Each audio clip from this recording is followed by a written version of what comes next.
আজকে সকালটা শুরু হলো এক গ্রাম্য বধূর সকাল কিভাবে শুরু হয় সেটা দিয়েই।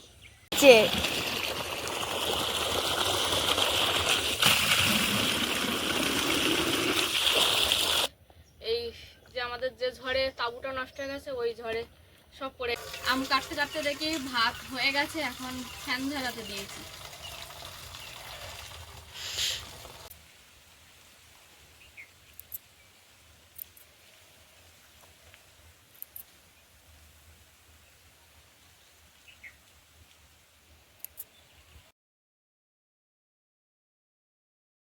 নমস্কার, আপনারা সকলে ভালো আছেন তো? সাথী বিপ্লব ব্লগের আরো একটা সম্পূর্ণ নতুন পর্বে পুরাতন এবং নবাগত সকল দর্শক বন্ধুকে জানাই স্বাগত। আর সেই সঙ্গে সঙ্গে একটা নতুন পর্ব, নতুন দিন, চেনা ছন্দে চেনা গন্ধে। চলুন, এখন আমি এই যে মুরগির খাবার বানাচ্ছি। ওই যে চাল কিনেছিলাম, সেই চালটা আগের দিন রান্না করে রাখা হয়, সেটা দিয়েই সকালবেলা একটু গুঁড়ো মিশিয়ে দেওয়া হয়। গুঁড়ো নিয়েছি 1 গামলি, 3টে মুরগি আছে, মানে 3টে ঘরে দিতে হবে।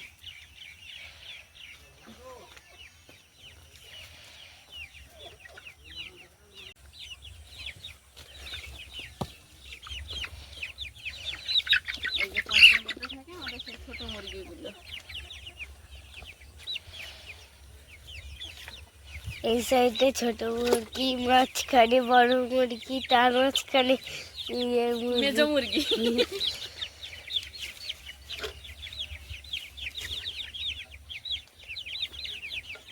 বৌদি, এই মুরগির চোখটা দেখো। ও পক্স হয়েছিল রে, পক্সের ওষুধ খাইয়েছিলাম, তারপরেও আবার পক্স বার হয়েছিল, বুঝলি? ছোট বড় মেজো।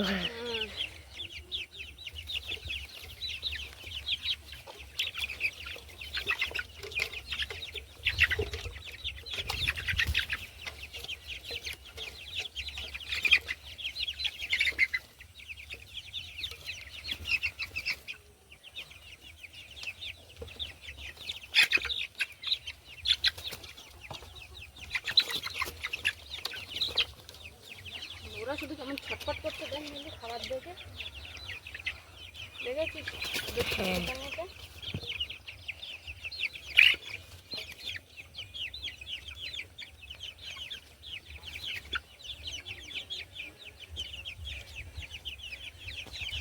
হাতে ঠোক মারবে, দেখবি? দেখ মিলি শট।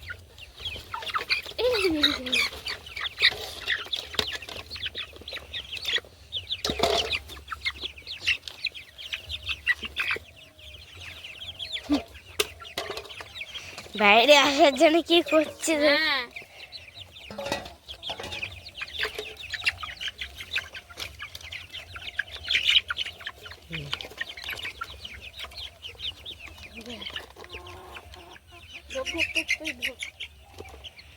এদের একটু জল এনে দিয়ে দেবো, মাঝে জল দিতে হবে।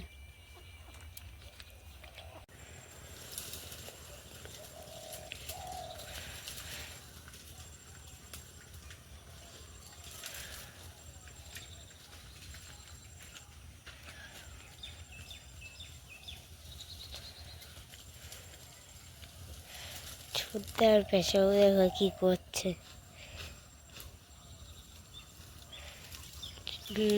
পেশাও উঁচু করে দিচ্ছে, আর ছোটটা আবার কি করে দেখি, চেপে দেবে। দেখো, পেশা উঁচু করে দিচ্ছে আর ছোটটা করে দিচ্ছে। মিট দিল আবার। এই 2 খাঁচার মুরগি তো ছাগল ঘরের পেছনে ছোট ছোট 2টো খাঁচা করা আছে, ওর মধ্যে থাকে, ওখান থেকে ছেড়ে দিয়েছি। আর যে মুরগি যে ঘরে থাকে সেই ঘরের খাবার দিয়ে আর জালটা খুলে রেখেছিলাম, যে যার মতো ঢুকে গেছে, এখন এদেরকে আটকে দিয়েছি। আর আজকে সকালটা শুরু হলো এক গ্রাম্য বধূর সকাল কিভাবে শুরু হয় সেটা দিয়েই। প্রথম কাজ করলাম, উঠে ভাইকে 1 কাপ চা করে দিয়েছি, তারপর মুরগিগুলোকে খাবার দিলাম। এখন উল্কি মাটি, জল আর একটা নেতা নিয়েছি, উনানটা একটু পোঁছ দেবো বলে। এখনও বাসি থালা বাসনও বার করা হয়নি, একেবারেই সকাল থেকে আপনাদের সঙ্গে ভিডিওটা শুরু করেছি।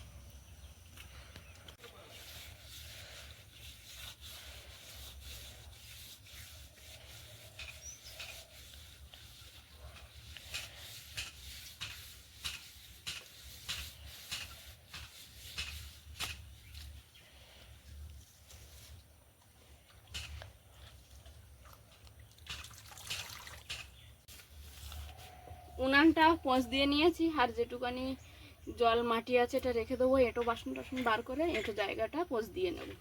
সকালে তো ভাত বসাবো, আর রান্নার জন্য জল নেই, তাই এখন সাত সকালেই কাকিমাদের বাড়ি ছুটছি রান্নার জল নিয়ে আসতে। এখন 12 মাসের আম গাছ, একটা আম ধরেছে। আরগুলো মিতা দিদি তনু দাদা খেয়ে নিয়েছে,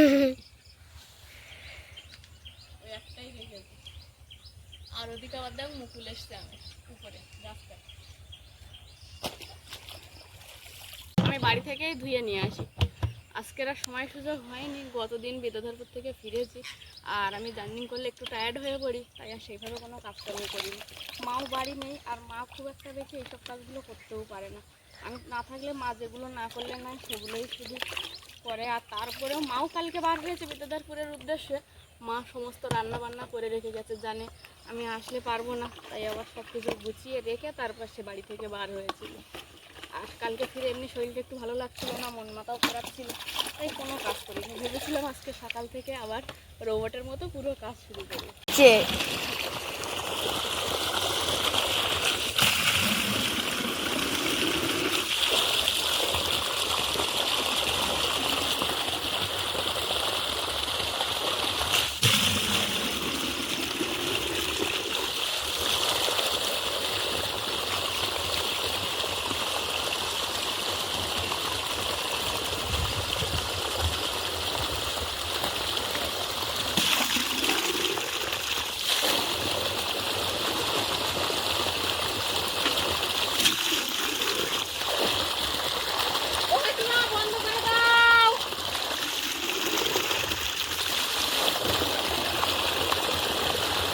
জল নিতে গেছিলাম, দুটো বড় বালতি আর একটা ছোট বালতি।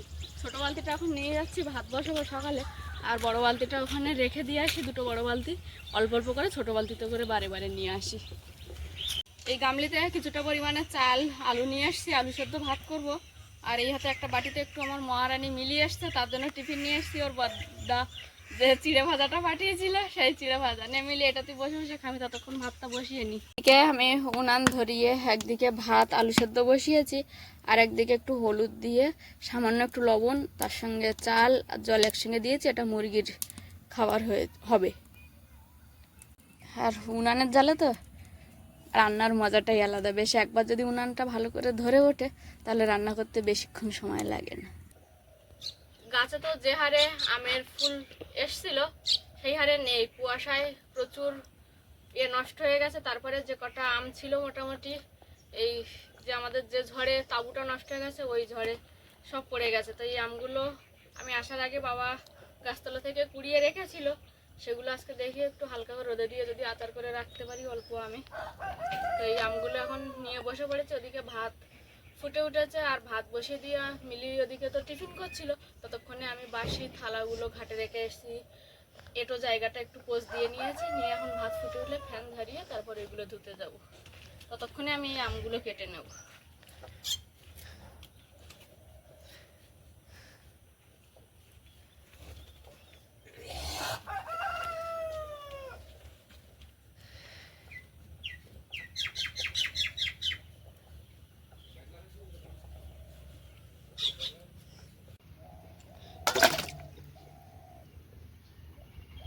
আম কাটতে কাটতে দেখি ভাত হয়ে গেছে, এখন ফ্যান ঝাড়াতে দিয়েছি।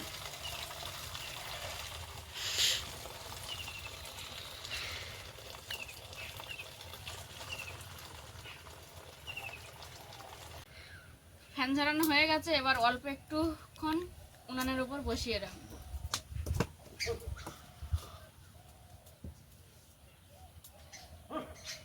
ভাতের ফ্যান ঝাড়িয়ে এসে অল্প কিছু আম কাটতে বাকি ছিল, আমগুলো বেশ ভালো করে কেটে নিয়েছি। এখন পুকুর থেকে ধুয়ে নিয়ে আসবো, এসে তারপরে অন্য কাজকর্ম করব। আর তার মধ্যে বাসনগুলোও ধুতে হবে। চলুন এবার ঘাটে চলে যাই সকলে মিলে। আমরা কালি বাসনগুলো একটু ছাই দিয়ে ভালো করে মেজে নেব, তারপরে কালি উঠে গেলে আমরা যে লিকুইডটা ব্যবহার করি বাসন মাজার জন্য সেটা দিয়ে আবার সমস্ত বাসনগুলো ভালো করে মাজবো।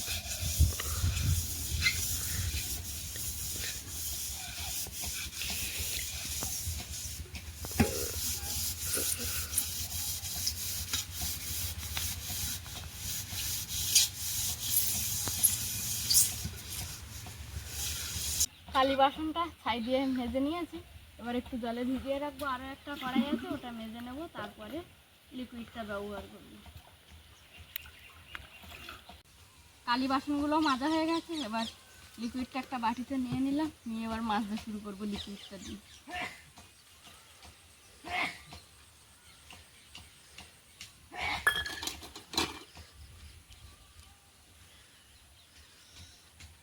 বাসন সব মাজা হয়ে গেছে, আম কেটেছিলাম সেটাও নিয়ে এসেছিলাম, ধুয়ে নিয়েছি।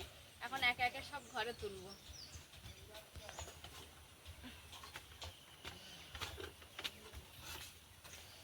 আমগুলো ধুয়ে নিয়ে এসেছি ভালো করে। এবার এর মধ্যে একটু দেবো লবণ আর একটু হলুদ গুঁড়ো দিয়ে ভালো করে মিশিয়ে নিয়ে কুলোই করে ছাদে রোদে দিয়ে।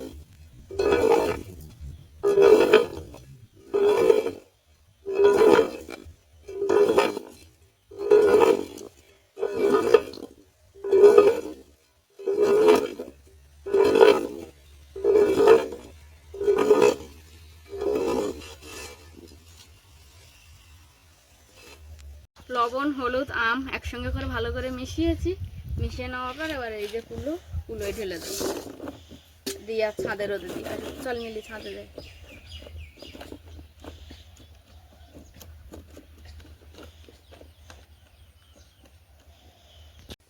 ছাদে চলে আসছি, এখন এইগুলোকে এইভাবে রোদে দিয়ে যাবো।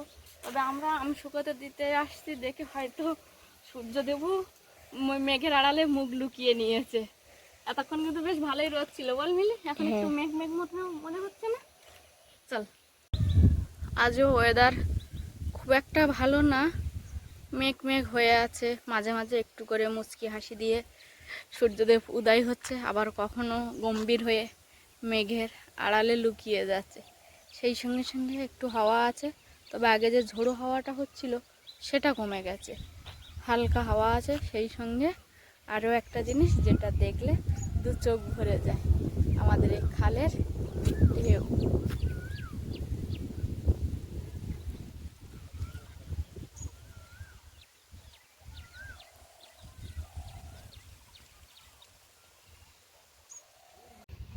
এখানে বালতিতে আমি কয়েক প্যাকেট লবণ নিয়ে এসেছি, মোট 10 প্যাকেট লবণ কেনা হয়েছে। তার মধ্যে 8 প্যাকেট ওই পুকুরে দেওয়া হবে, যে পুকুরে মাছের খাবার দেওয়া হয়, আর 2 প্যাকেট মুরগির জন্য রাখা হবে। মুরগির খাবারে তো লবণ দেওয়া হচ্ছে, যে ভাতটা রান্না করি ওই ভাতে, যার 1 প্যাকেট এখানে রাখবো আর 1 প্যাকেট ঘরেই রেখে এসেছি আমি। চল মিলি ওই পুকুর পাড়ে যাই।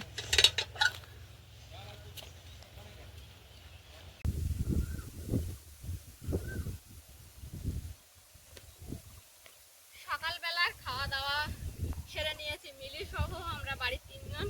খাওয়ার পরে এখন এই যে লবণ নিয়ে ছুটছি ওই মাথার পুকুরে।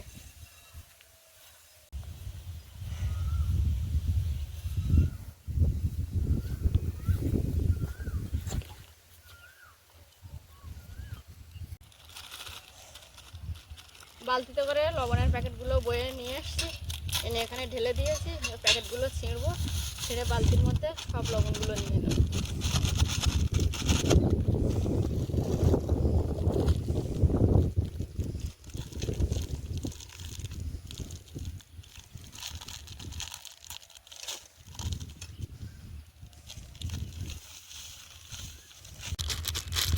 সমস্ত লবণের প্যাকেটগুলো কেটে লবণ বালতির মধ্যে নিয়ে নিয়েছি, এবার পুকুরে মুঠো মুঠো করে ছড়িয়ে দেবো। চল মিলি।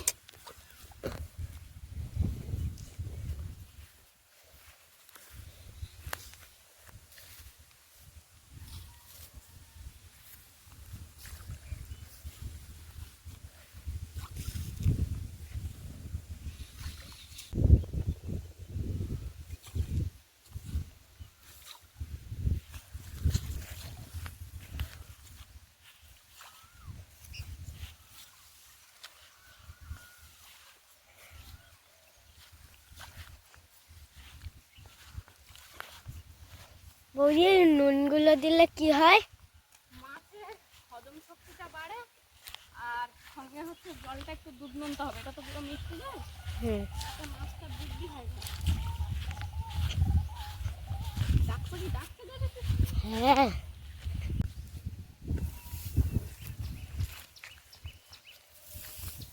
নামতে হবে।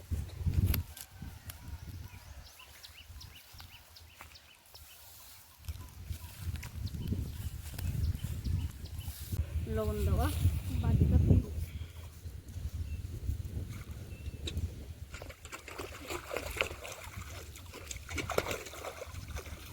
চল আস্তে আস্তে বাড়ির দিকে এগোই আমরা এবার।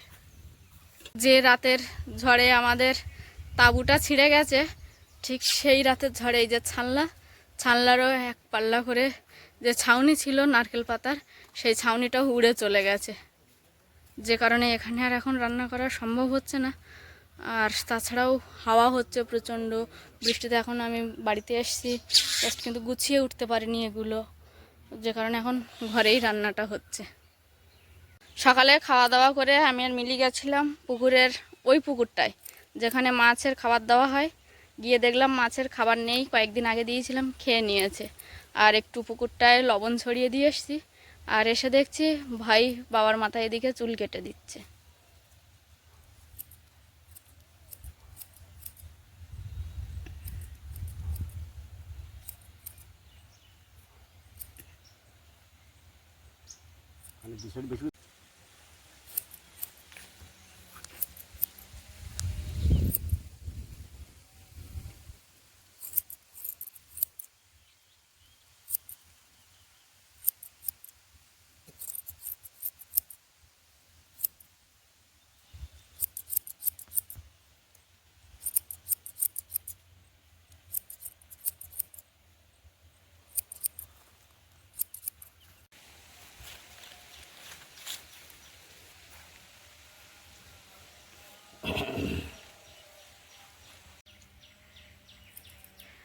বাবা চুল কেটে দিচ্ছে, আর বাবা একেবারে কি ছোট ছোট করে দিতে বলেছো চুল?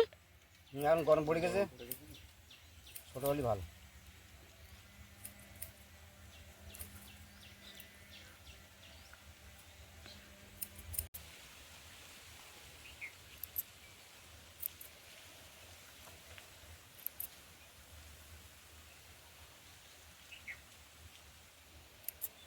এই যে বাবার চুল পুরো কাটা কমপ্লিট হয়ে গেছে। তুমি তো স্নান করে নেবে নাকি?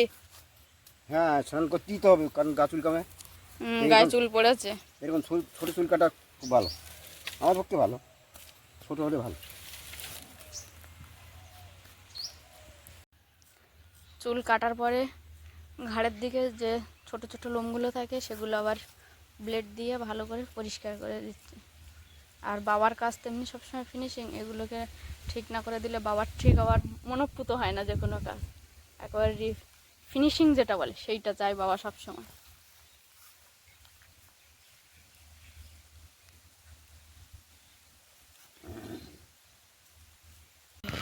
ভাই আর বাবা ওদিকে আছে, বাবার মাথায় চুল কেটে দিচ্ছে ভাই। তো একটুখানি ক্লিপিং নিয়ে আমি এখানে এসেছি কাজ করতে, কারণ আপনাদেরকে তো সকালের শুরুতেই বলেছি যে এক গ্রাম্যবধূর সকাল, মানে গ্রামে একটা বাড়ির মেয়ে লোকের কী কী কাজ হয় সবটাই তো আপনাদেরকে দেখাচ্ছি। সকালে উঠে সেই সারা দিন হয়তো হবে না আজকের হাফ টাইম পর্যন্ত, কারণ মহারানী আবার ডেকে ডেকে আনতে হচ্ছে, মাঝে মাঝে বাড়ি চলে যাচ্ছে, তো চেষ্টা করবো সারা দিনটা দেখানোর। আর আমি যেহেতু কয়েকদিন আগে একটু বেরিয়েছিলাম বাড়ি থেকে, তাই কিছু জামা কাপড় কাচার আছে, বালতিতে সাবানের গুঁড়ো নিয়ে জল দিয়ে ভিজিয়ে দিয়েছি। এবার এগুলো একটু ভিজিয়ে রাখবো, ঘাটে যে বাসনগুলো আছে ওগুলো ধুয়ে নেব, তারপরে এগুলো কাচবো।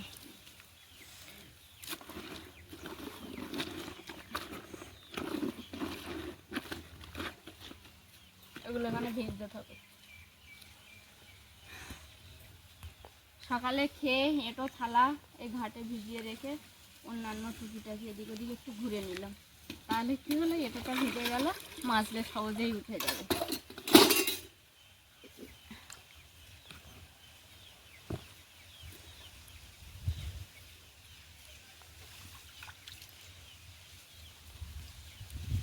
বাসনগুলো ধুয়ে নিয়েছি, এবার জামা কাপড়গুলো কেচে নেব।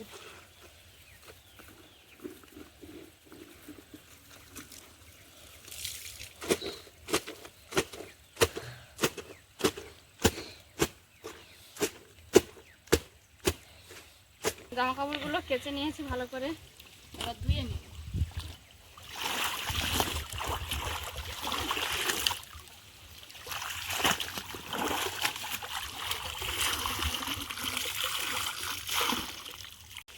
জামা কাপড় ধোয়া হয়ে গেছে, এখন মেলতে যাচ্ছি। কি করো তো?